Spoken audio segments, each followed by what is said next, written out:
नगर निगम के दिल्ली नगर निगम के एमसीडी के अभी चुनाव होने वाले थे।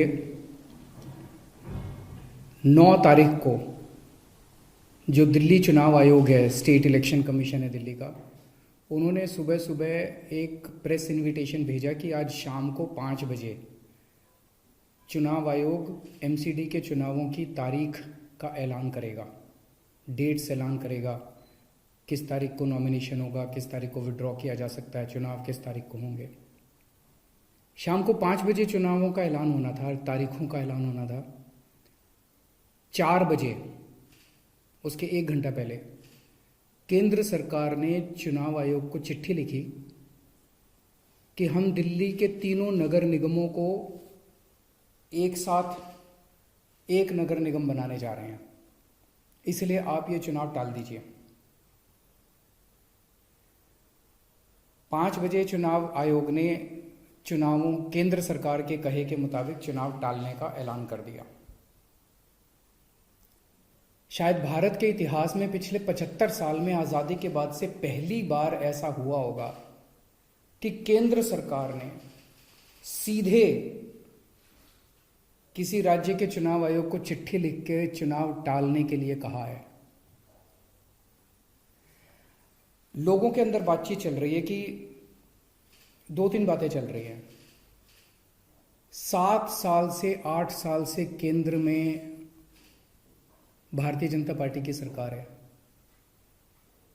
8 साल, अगर इनको तीनों एमसीडीज को एक साथ करना था, इकट्ठा करना था, 8 साल में इन्होंने क्यों नहीं किया? चुनाव की तारीखें ऐलान करने के 1 घंटा पहले इनको अचानक याद आई कि अब हमें तीनों एमसीडी को इकट्ठा करना है, इसलिए चुनाव टाल दिए जाएं। तो लोग कह रहे हैं कि एमसीडी को इकट्ठा करना, एक करना तो बहाना है, मकसद चुनाव टालने का था। क्योंकि बीजेपी को लग रहा था कि दिल्ली में अब अगर चुनाव होंगे तो आम आदमी पार्टी की ज़बरदस्त लहर है, बीजेपी उस लहर में बह जाएगी और बीजेपी हार जाएगी, इसलिए चुनाव टालने की मंशा से ये किया गया। दूसरा, ये भी लोग कह रहे हैं कि चुनावों का तीनों नगर निगम एक साथ करने से क्या लेना देना है। आज 3 नगर निगम है दिल्ली में, 272 वार्ड हैं, कुछ इसमें कुछ इसमें कुछ इसमें। तो तीनों नगर निगम के काउंसलर अपने अलग अलग नगर निगम में बैठते हैं। चुनाव हो जाने दीजिए, अगर तीनों को इकट्ठा भी कर दोगे आप तो वो एक जगह बैठने लग जाएंगे। दोबारा चुनाव कराने की क्या जरूरत है? अभी चुनाव रोकने की क्या जरूरत है? चुनाव टालने की क्या जरूरत है? चुनाव करवाओ, नए काउंसलर आएंगे और नए काउंसलर जो भी आएंगे वो जब तक तीनों नगर निगम है तीनों में बैठ जाएंगे, एक नगर निगम होगा वो एक साथ आके बैठ जाएंगे। तो चुनाव टालने की तो जरूरत ही नहीं थी। लेकिन मकसद तीनों नगर निगम एक साथ करने का नहीं था। अगर करना होता तो 7 साल में कर लेते ये लोग। मकसद था चुनाव टालने का। ये देश के लिए अच्छा नहीं है, दोनों चीज़ें अच्छी नहीं हैं।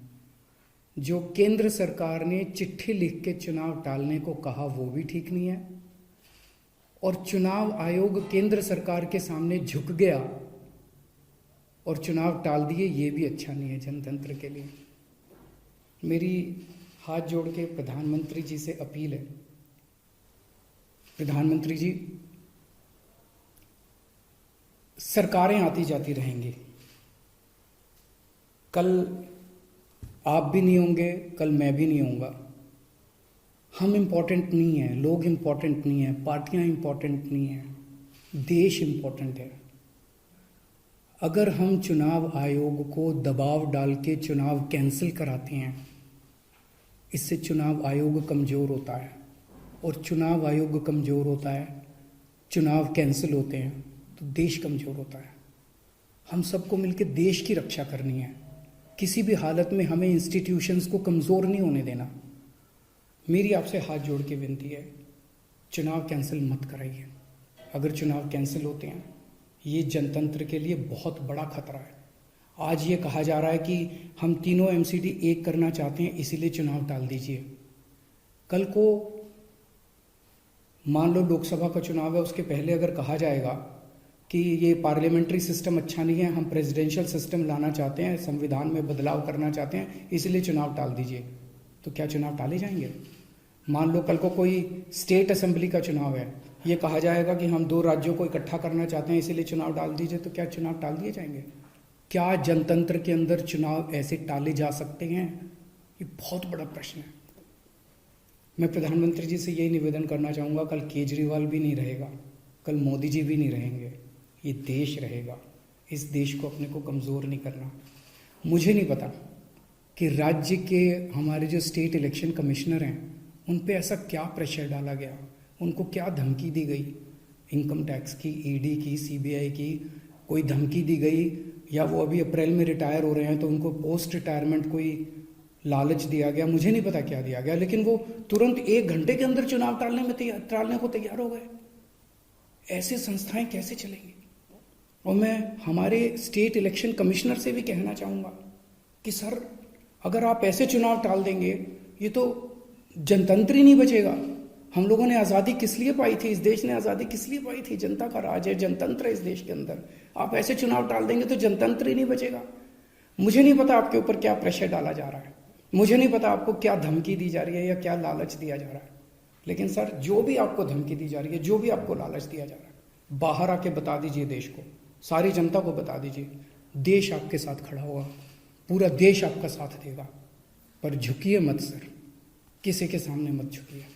देश की बात है, जनतंत्र की बात है।